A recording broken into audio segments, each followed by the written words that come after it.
Cheers. Daniel Thomas Andrew Daly here.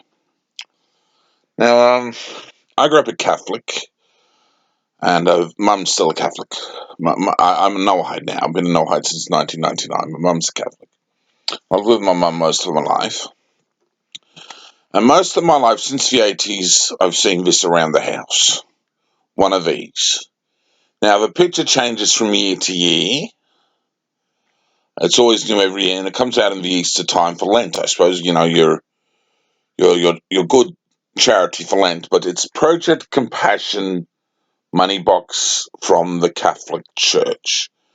And it's made of cardboard and a little coin slot there. You put your coins in. There's a chunk of coins in there at the moment. And it's Caritas Australia. End poverty, promote justice, uphold dignity.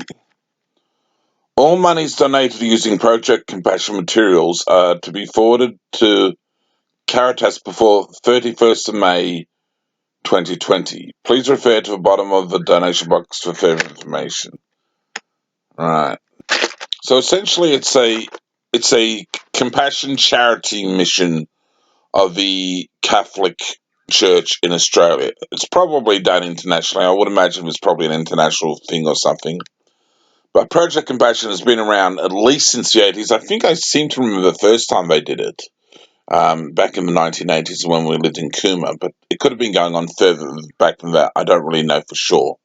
But I remember these being around the house for a long time now in Cooma and in Canberra as well. And it's just something which I think is a good idea, which the Catholic Church does as a mission to show concern for people in disaffected countries who don't always have the greatest access to good wealth, and to help them with food often, and clothing, and all sorts of compassionate ground charity concerns. So it's a good idea of the Catholic Church. This idea, it works. And as a Noahide, if my advancing movement got going, this is probably the kind of thing we would in time consider also. So this is Project Compassion from the Catholic Church. Thank you. Noahide information.